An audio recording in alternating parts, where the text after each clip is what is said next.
Hi, everybody. Today's lecture obviously is chapter 4, and it's about something called myths, or as Kessler puts it in your book, sacred stories.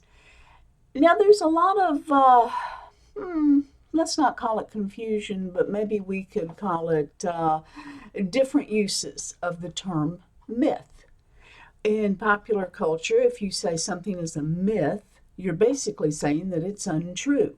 For instance, I heard that if you put eggshells in your garbage disposal, it'll sharpen the blades. And somebody else says, oh, that's just a myth. Well, that would mean that there's no way in the world that eggshells can actually sharpen the blades of a garbage disposal.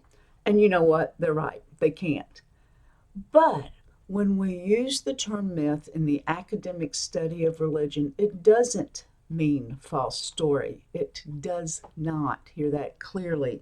A myth, the technical meaning, the academic meaning for the scholarly study of religion, this is exactly what it means. Let me just read it. A story regarded as sacred by some, thus making its truth beyond question for those who regard the story as sacred. Or you could, if you wanted to shorten that quite a bit, you could say it's a story accepted as true by believers. It's very, very simple. It doesn't mean that people outside that any particular religious tradition may believe it, but the people inside believes that the story is true. And the story is in some manner about the sacred. And it may be sacred adjacent, for instance, if it's simply a story about a king or a wise man or something like that. But somehow the sacred is an integral part of the story. Also, don't get too tied up with the word truth here. Truth is exactly what it sounds like. The fact that there is truth in these stories, in these sacred stories. However, it doesn't mean that it's a physical or literal truth. It could be a symbolic truth. It could be some other type of truth. It could be a truth that you find in all of creation. For instance, if you take the Old Testament story of Cain and Abel, it certainly shows a truth of sibling rivalry and what's perceived as parental favoritism. So, truth isn't always physical, it isn't always literal within a myth, but there is some sort of truth within it. At least the believers of that religious tradition will believe that there is a truth within it. Usually, these stories, these narratives, these myths reveal something of great importance about the meaning of human life, about the universe, maybe about the sacred itself. It's something that we use to find out how we should live, quite honestly, along with other things as well. Now, there are different types of myth. And these different types of myth are found in religions across the world. And so I'm going to go ahead and name these types, explain them briefly, and give you an example, if I happen to think of one, about all of these different types of myth. But I would challenge you to look at these different types of myth and see if you can't find another example of a myth that fits into that particular type. It's a great exercise and will really help you understand the subject a little bit more. So, the first type of myth is the cosmogonic and cosmological myth. Well, that word cosmo or cosmos that you see at the front of both of those words is about the universe. The cosmos is how we describe the universe, the Milky Way, the galaxies, all of that coming together.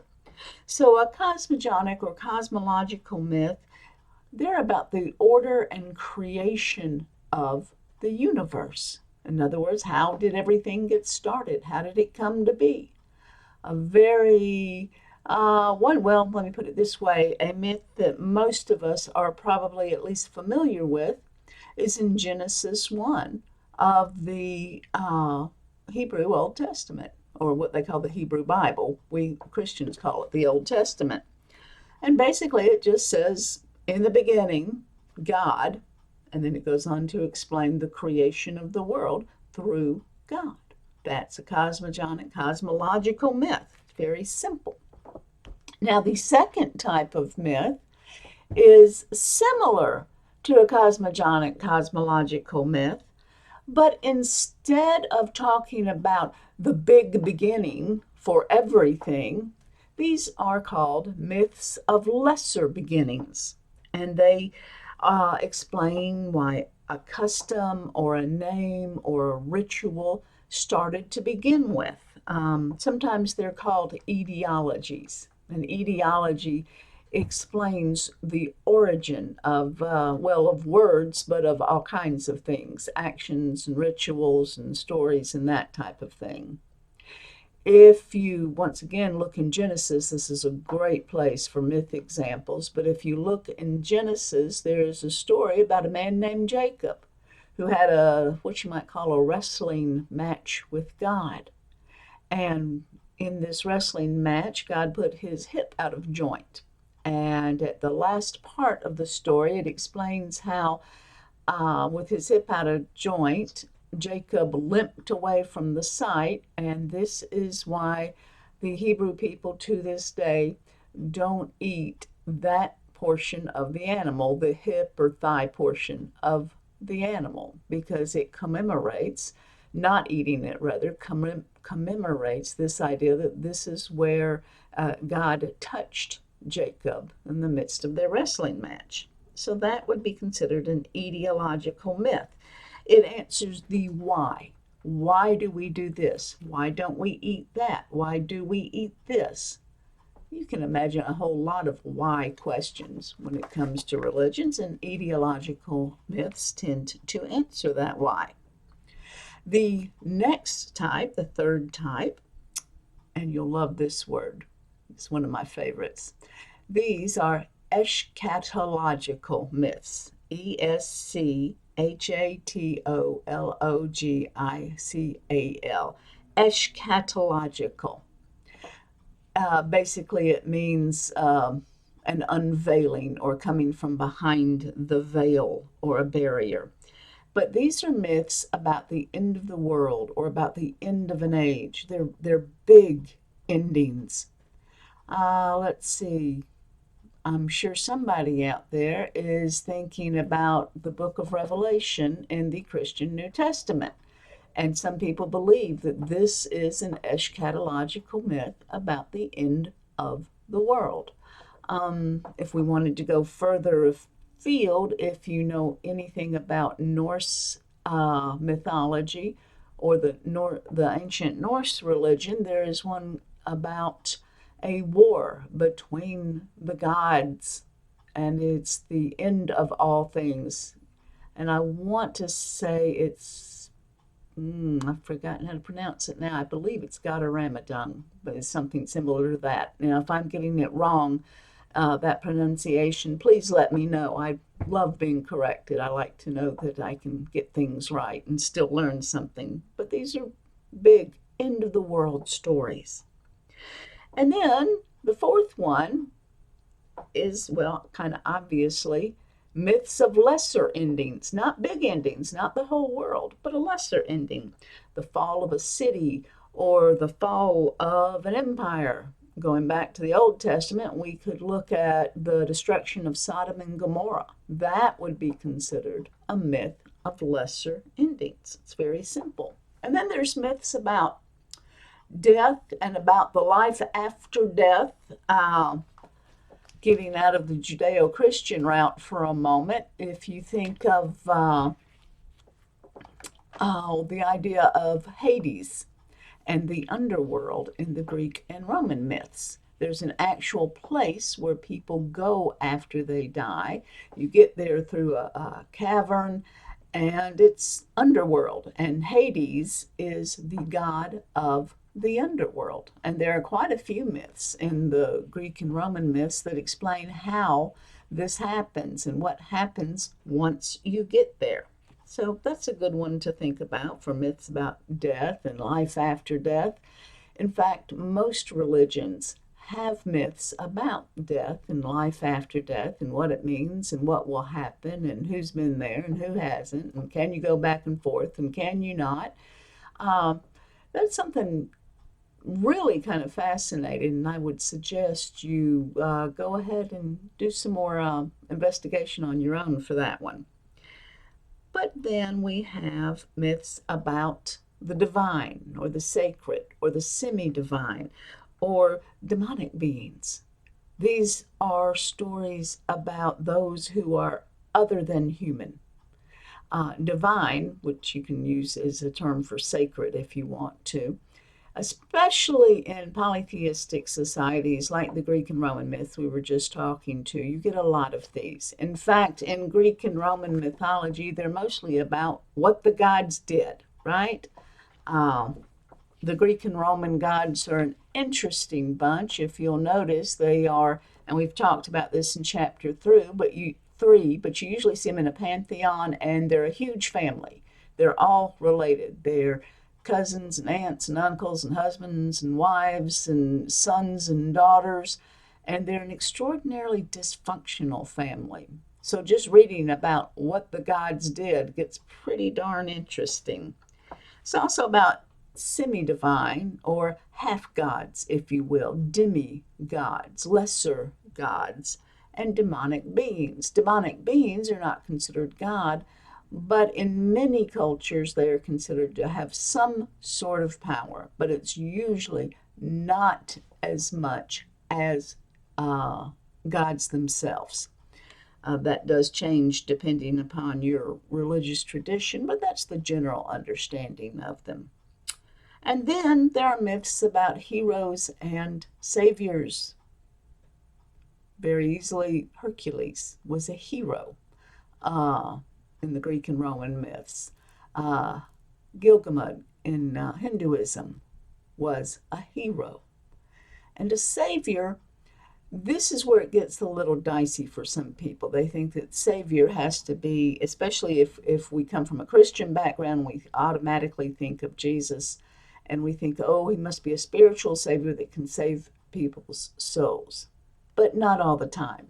Now, I'm not talking about Jesus now, but in different religious traditions, savior can mean a physical savior, someone who comes in and saves his people from a rampaging army, for instance. That would be a myth about a savior. And the word savior doesn't necessarily pertain only to physical salvation or to spiritual salvation.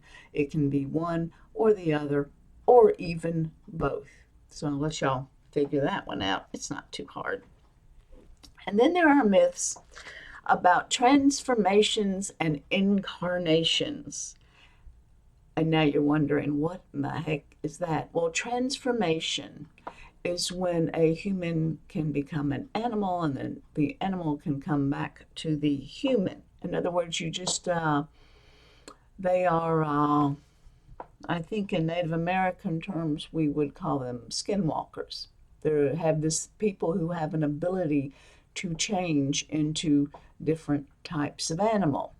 An incarnation, however, and God, I'm thinking about it, certain religious cultures believe that there are gods who change into animals and then back into gods.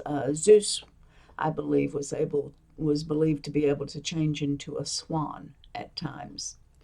And then the incarnations. Now, this is to me the one that I really enjoy thinking about. This is when a spiritual being, a god usually, will take on flesh.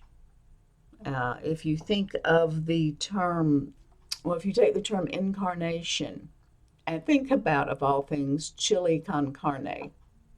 Well, the word incarnate comes from the Latin carne, which means flesh. So an incarnation means to be in the flesh. Chili con carne, by the way, just means chili with meat. I guess meat sounds better than flesh when you're talking about something you're actually going to eat. That's a little strange when you think about it. But yeah, very good example of that is the Christian idea of Jesus. Jesus is believed to have been God incarnate when he was here on earth. And so there you go. It's a story about incarnation. Um, and the last category of types of myth are myths about kings and wise people and martyrs and saints and ascetics. If you're wondering what an ascetic is simply a person, a religious person who tries to do without as much of the material things in life as possible. They only eat enough to live, and to do that, they're not eating enough to get fat. Let me tell you, sometimes they get awfully skinny. They will generally wear the poorest of clothes, and if they have a home at all, it's very plain and straightforward. There are no luxuries, nothing but the necessities of life. And an ascetic does this because they believe it's going to bring them closer to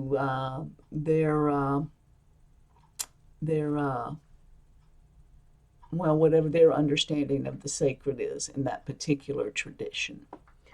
So, a lot of different types of myth. And there's probably more than this. These are the ones that Kessler gives us. But now let's move on to the functions of a myth. That is, what does a myth do? I'll tell you right now that myths always have both a manifest function and a latent function.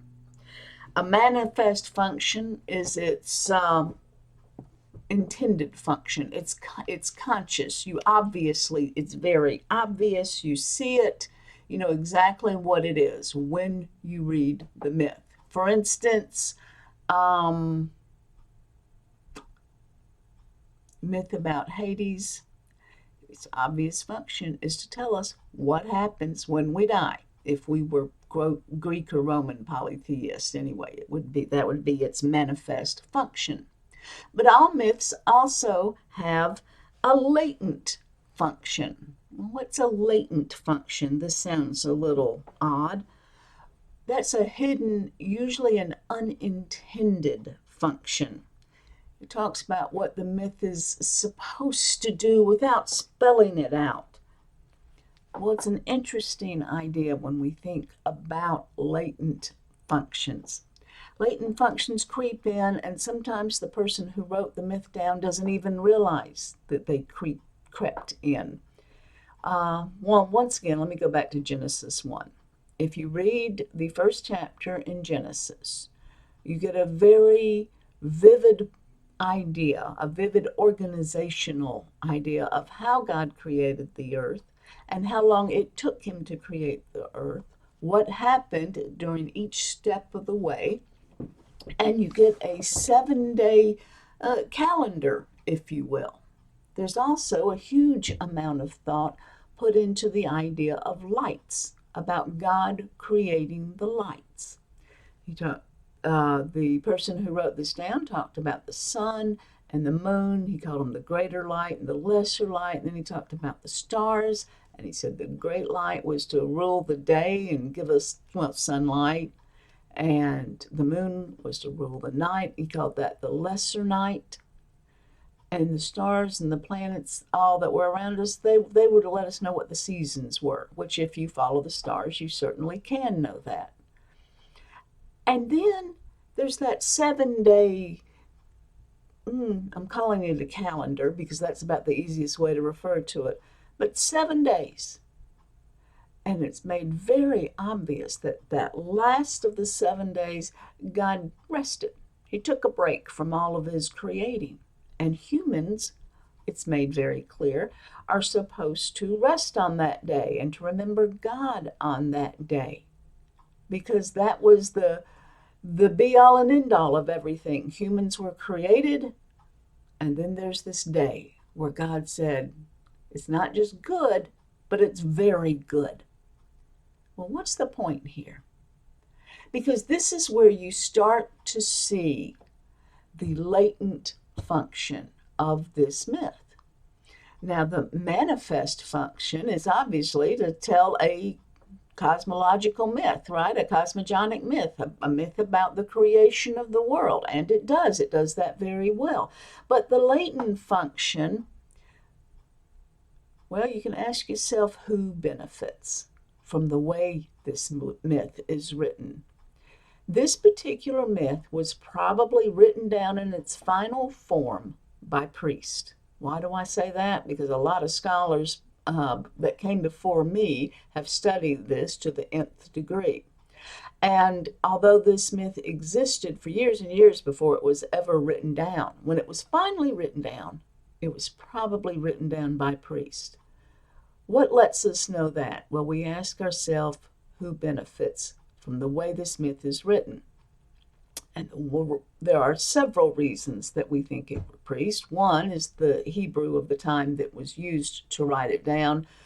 But another reason is the fact that it makes such a big deal of the calendar and every seventh day and knowing when the seasons are. You see, back in antiquity, when this was finally written down, it was the priest's job to keep the calendar. Why? Because in this way, they could make sure that everybody rested on the Sabbath, everybody attended to the rituals and the holy days at the time that they were supposed to. How did they do that? Well, they kept up with the heavens. They counted the days. They watched the stars to know what season it was for sure. That was part of their job.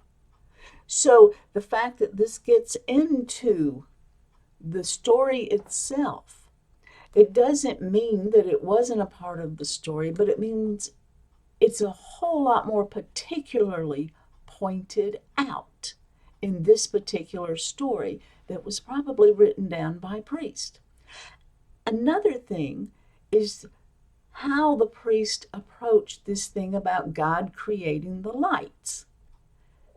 Yes, God created. They say it up front. I don't think anybody had a problem with that. But do you notice the particularness of it? He created these lights and he created these lights, and this light was for this. All of these lights, whether they were to rule the day or the night, if they were to keep you up with the seasons or whatever, all of these lights, not nights, all of the lights were pointed out as having well,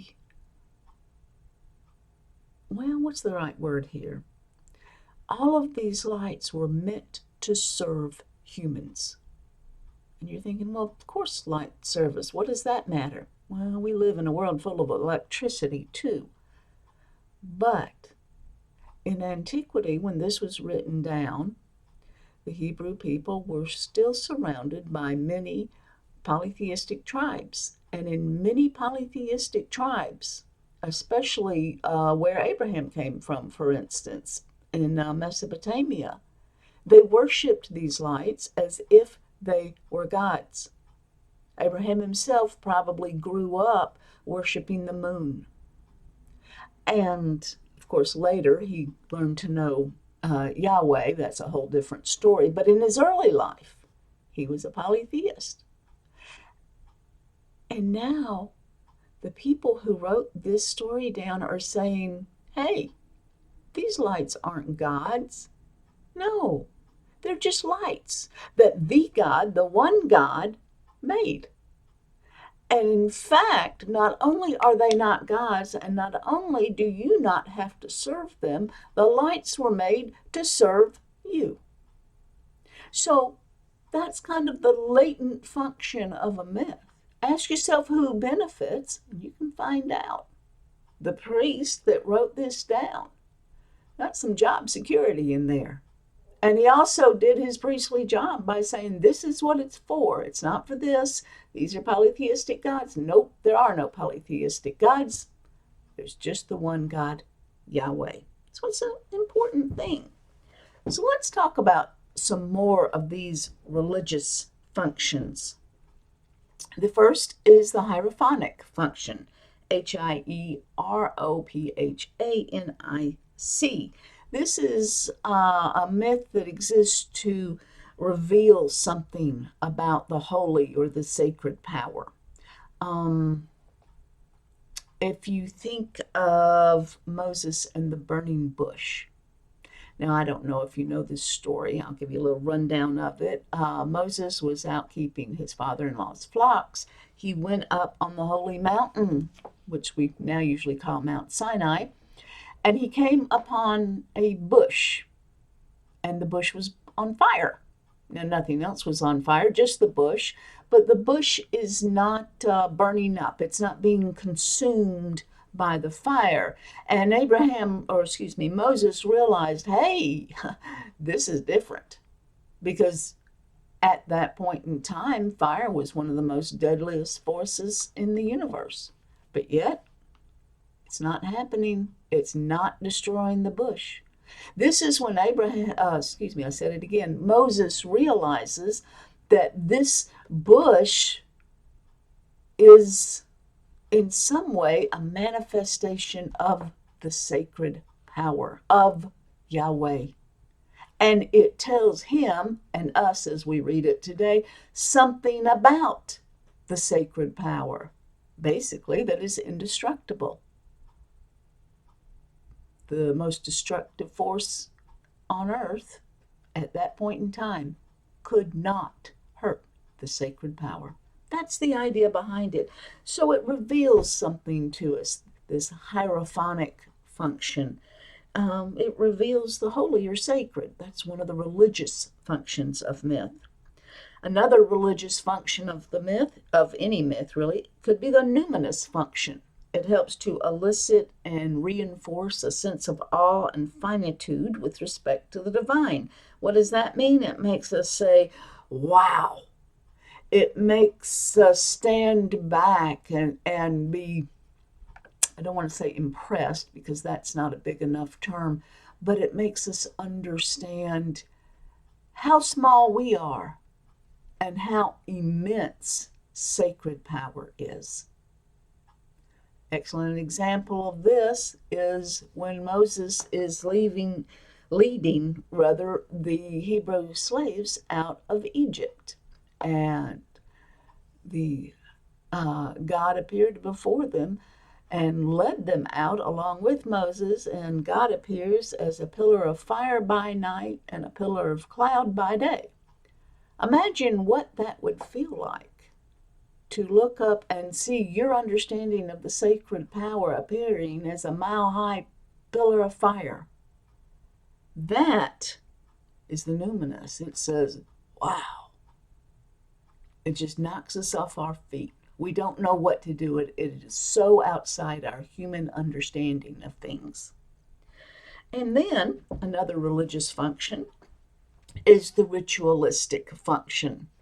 The ritualistic function of a myth occurs in a narrative that explains and justifies ritual action. Well, once again, I'm kind of stuck in the Old Testament today, but it has some great stories, doesn't it? If you think of Passover, in fact, I think this is outlined in your book as well. The Passover, that is when the angel of death passed over the Hebrew families and visited the Egyptian ones right before Moses led the slaves out of Egypt, is something that's still celebrated today by Jewish people. There are ways that they do that, but they do this ritual because they're told to remember this in the myth itself. So there is a ritualistic function to the Passover myth. Now that doesn't mean that's the only function it has, but that's kind of one of its obvious religious function. The last religious function, anyway, is the cosmological function. Once again, there's that word cosmological that refers to the order and origin of the creation, of the universe in general. And the cosmological function gives a picture of the universe, right? creation in Genesis, once again, is an excellent example of that. Now, there are other types of functions of myth, and we'll go over those as well. What we just covered was the religious functions. Now let's turn to social functions.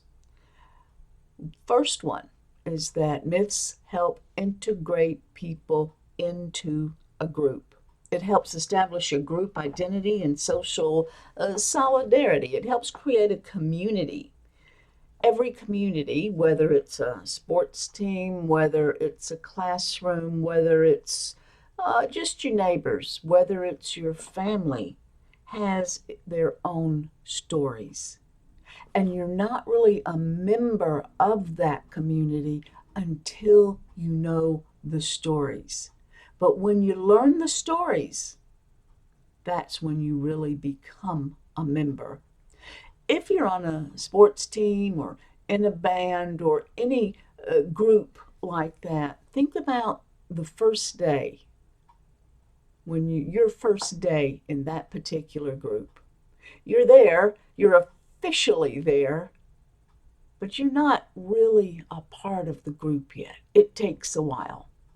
And one of the ways you become part of the group is by learning the history and stories of the group. Why don't we do this? Why do we do this? Why does our coach give a pep talk 20 minutes before the game and not 25 minutes before the game? And there's probably some weird story about it, right? Or maybe not. That's just an example.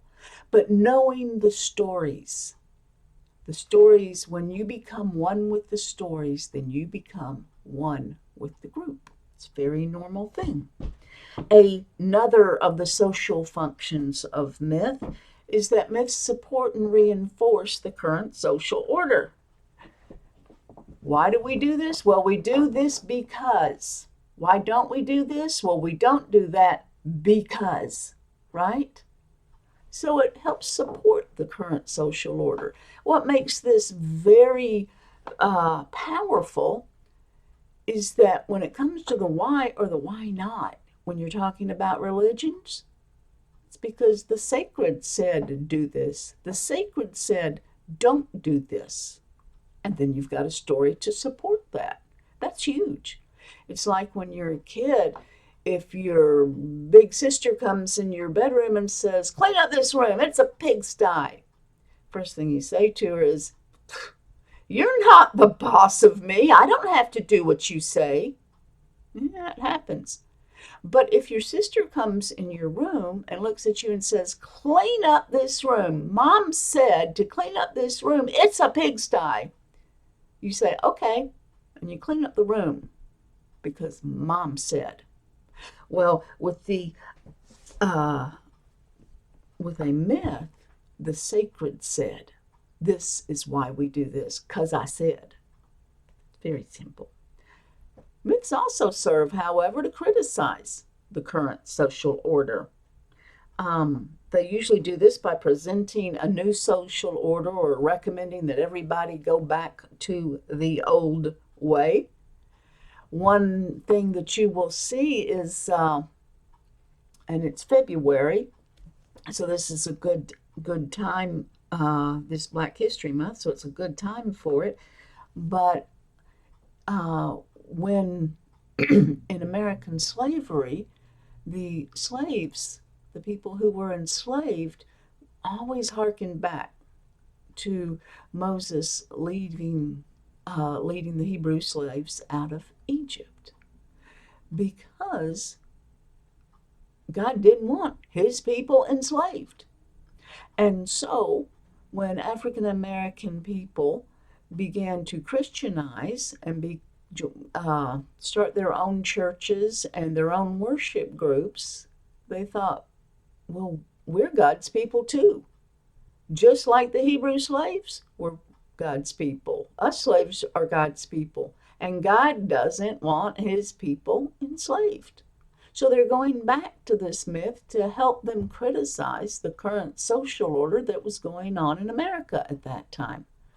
And just to put a even finer point on it, I'm sure y'all know who Harriet Tubman is.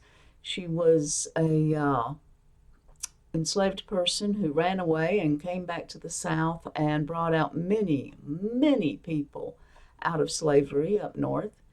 And her nickname was Moses. So that kind of puts a point on it right there.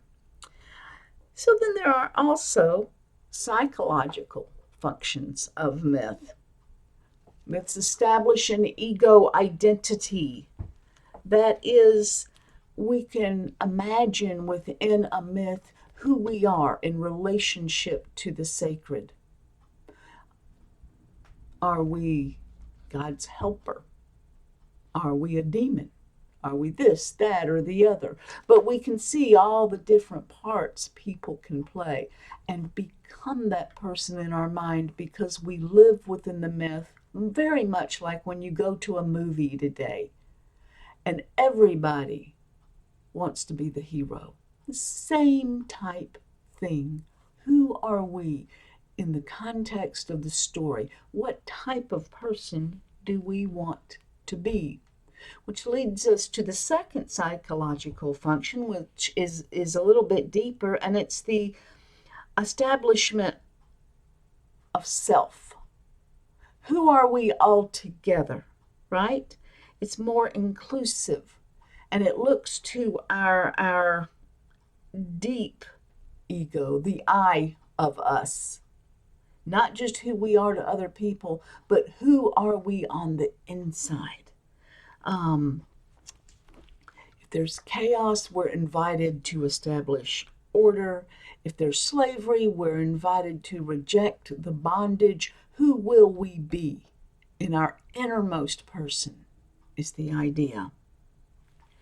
And then there's the expressive function. Myths allows us to express ourselves honestly through good storytelling. Storytelling is an art, just like painting or sculpting. Most myths were originally transferred orally in all religious tradition, and they still sound good when they're told. And if you can find somebody who really can tell a story, it's a joy to listen to them. And then there's the ideological function of myth. The ideological function of myth says that myth establish a set of beliefs or doctrines that kind of form the basis of our political, economic, and social system. And this is a very potent, a very powerful thing. Because once again, you're saying, we do it this way because the sacred says to do it this way. This is a big thing. Let's move on a little bit now and talk about theories of myth. Well, what is a theory of myth? That sounds kind of strange to us. Well, theories are something that provide a purpose and kind of a framework for things, especially things we're going to learn. They help us to interpret and explain stuff. And I think you'll figure it out as we go through the different types of theories of myth. First, there's the rationalistic theory. This explains myths by just saying that myths are an attempt to explain things. They're kind of like scientific theories in a way that try to explain things. However, science is tested and tried and revised, and if it doesn't work, they come up with a different type of theory. They throw the old one out. But in religion, we don't throw out our myths. Even if we know that they're literally untrue, we're not going to throw it out. That would be kind of weird. Of course not. So why do we continue to believe things that might be literally or physically untrue? Because truth is not always literal or physical. Truth has meaning within it, right? Yeah.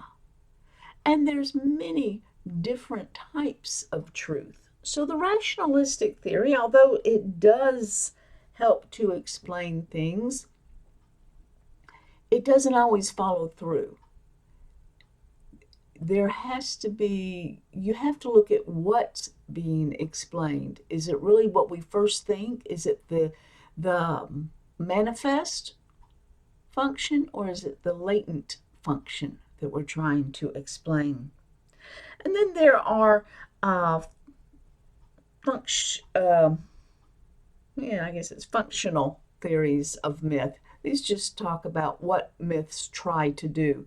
They try to get us to follow the law. They try to get us to understand we shouldn't believe that the moon and the sun are actual gods. That's all. What's the myth going to do? It's very obvious.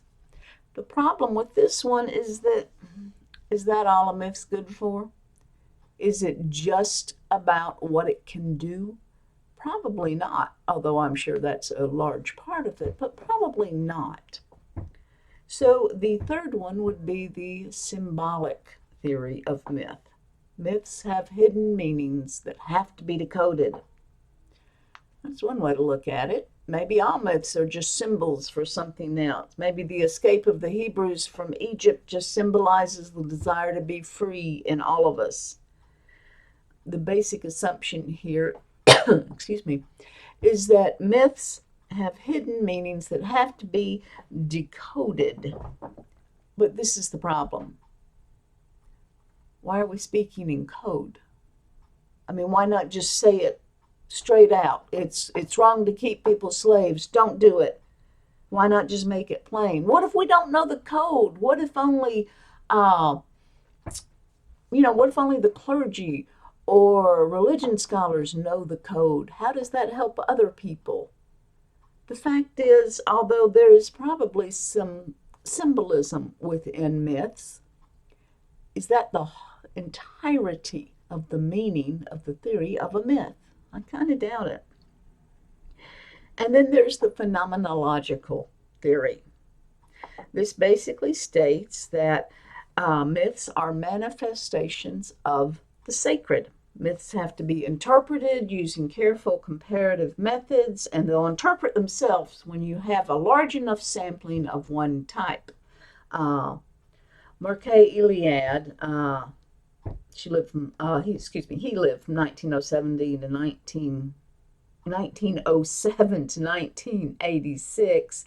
This was something that he did a lot of work on. He decided that all myths could be kind of put into certain cubby holes or categories, and once you had enough of them within a particular category, you could figure out exactly what the myth meant. The problem with this is that there are many myths in all different religious traditions that don't fit into any particular category. They're off here on their own. There's no other myth like them. What do we do with those types? And honestly, it's just some things aren't meant to be typed. Some things are all on their own. So if you can only understand a myth through all the myths of its same type, there are some you'll never understand, which makes, once again, no sense, because surely they have some sort of meaning behind them.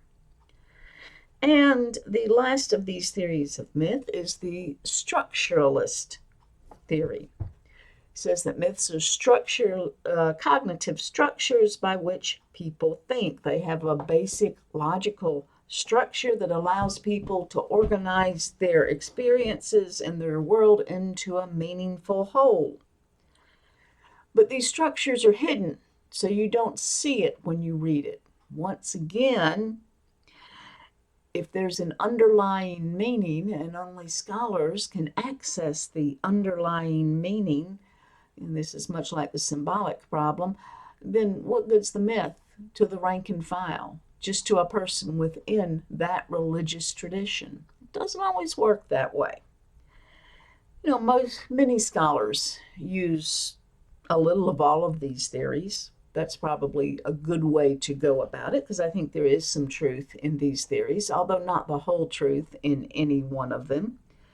What we also want to remember when we're studying about myths is to include a sense of the sacred in the myth. And when we forget that sacred power and its interaction, if you will, with humanity is the reason for a myth, I think that will help us remember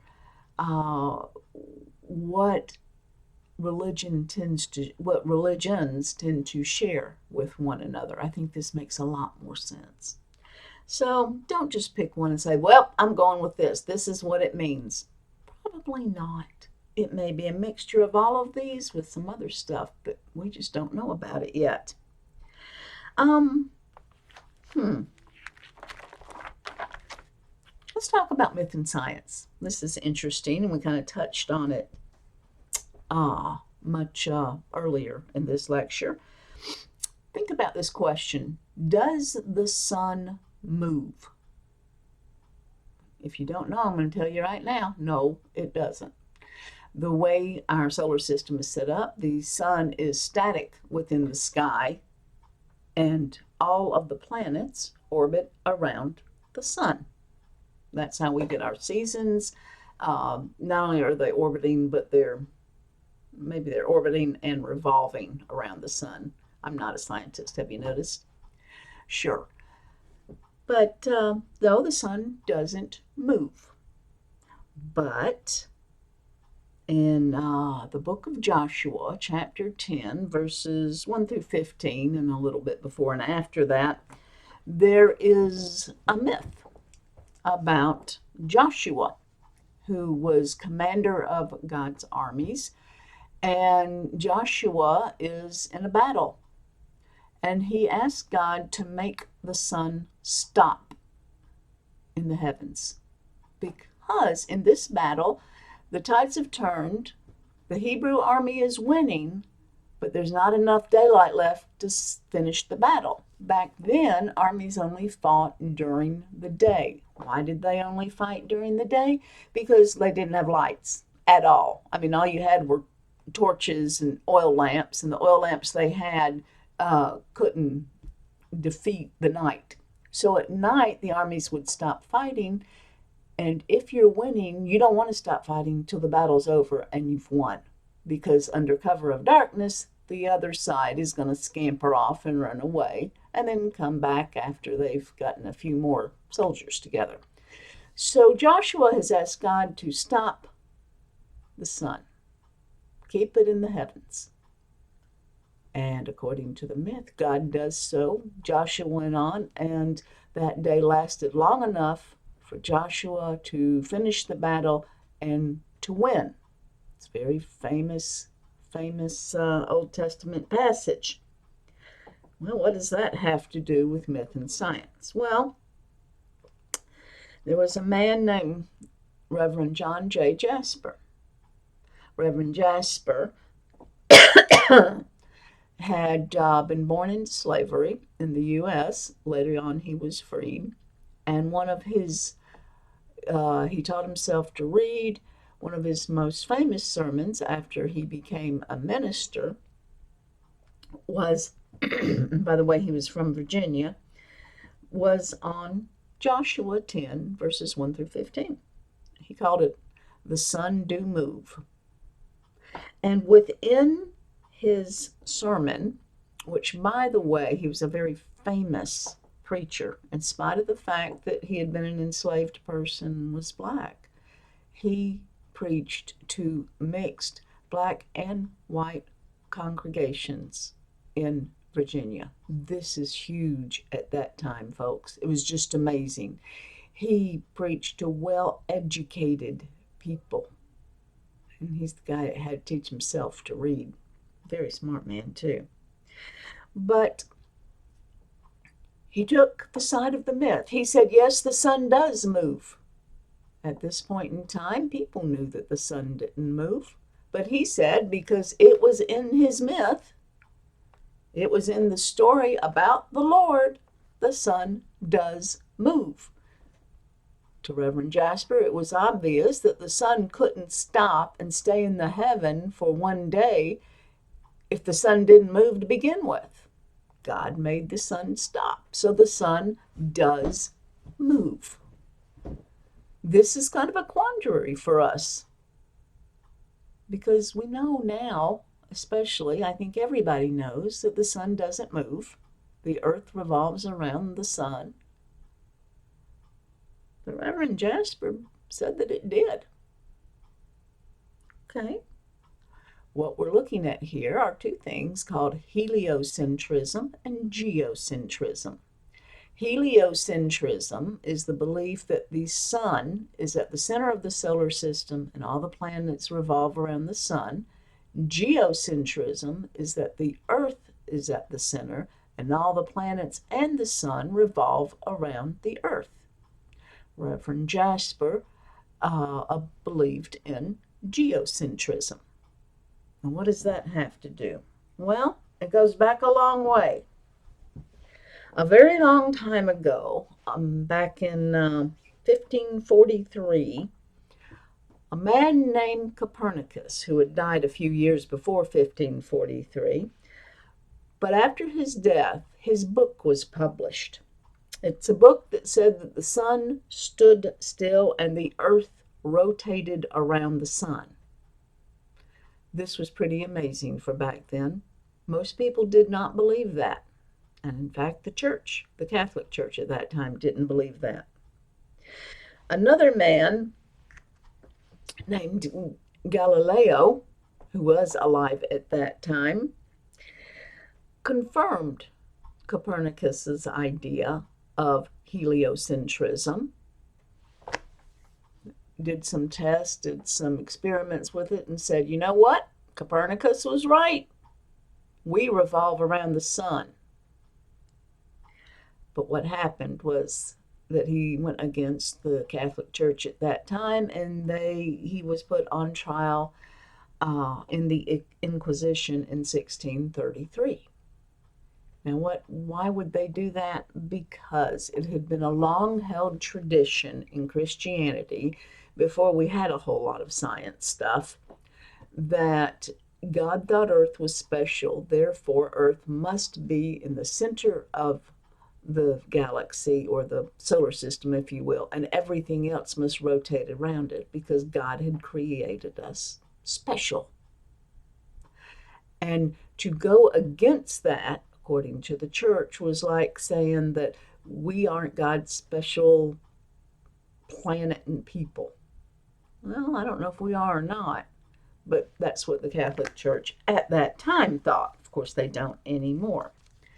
So when he went to trial during the Inquisition, he eventually ended up recanting his views. He said, hey, I was wrong. Sure, Earth's at the center. Yeah, that's how it works. Now, before you get all upset with him, if he hadn't have done that, he would have been sentenced to death. Because what he said, that the earth revolved around the sun, that was considered heresy. And the punishment for heresy was death during that point in time. I will tell you that in the late 20th century, the Catholic Church actually apologized for doing that, for putting him on trial. They don't believe that the sun revolves around the earth anymore, just like all the rest of us. Sun's in the center, and the earth and all the other planets revolve around it. But things like this happen, right? What do you do when what you know about science and what you know about religion or myths don't match up? Well, you could use that rationalistic theory, right? We could just accept or reject anything on irrational explanations. I don't want to just throw a religious myth out because it's not scientific. That doesn't work. Okay, we could use the symbolic theory. That would allow us to take a myth seriously in a, symbolic kind of metaphorical sense. But then do we have to start looking for hidden meanings in every myth? I mean, that kind of belies the reason for having a sacred story to begin with. We want something that everybody can understand. So, maybe not. A man named Michael Ruse, R-U-S-E, said, actually, there's four ways you can view the relationship between religion and science. This is what they were. He said, first, there's uncompromising opposition. Okay, that means one's right and the other's wrong. So you look at Joshua chapter 10 and you say, yep, the sun does move because it's in the Bible, therefore it's wrong and it's right and science is wrong. We could do that. Usually when something like this happens, you end up having to choose a side. And when you get people on both sides, usually there's some conflict or even war develops. One person must be right, the other must be wrong. Well, who gets to decide who's right and who's wrong? It becomes an issue. Or, this is the second way to view the relationship between religion and science, or you could say that science and religion exist separately. The science deals with the how, religion deals with the why. There's probably some truth to this one. They have separate jobs, separate tasks, separate questions. You know, if I went to church, I'm not going to take my science textbook to church to read about that. Just doesn't make sense, right? But if I have a biology class, I'm not going to take my Bible to a biology class and expect to, have that help me in the class, right?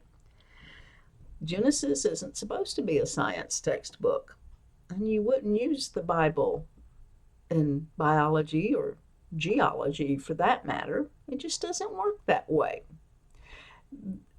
Science answers what did I say? I just forgot. That's embarrassing. Science answers the how things happen questions, right? And religion answers the why things happen question. Well, might be some truth to that. And the third way that you can view the relationship between religion and science is to know that science and religion are in dialogue.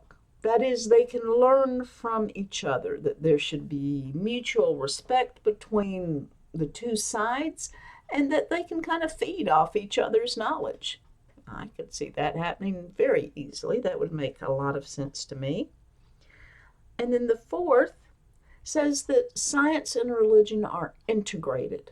That means they're like this, right? They're necessarily connected. They're mutually supporting. They can't be separated one from the other. There's something about them that maybe we don't understand how it works, but they're part and parcel of one another. It's like you can't separate your hands from your fingers. The fingers are just part of the hands. And you're thinking, well, you could cut off your fingers. Okay, maybe you could cut off your fingers. But you still have all these little bones in your hands, right? These are the bones that go straight up your fingers. That's what they're for. Just because you cut them apart doesn't mean they're not necessarily connected and mutually supporting. And y'all forgive me because I need to file my fingernails very badly. I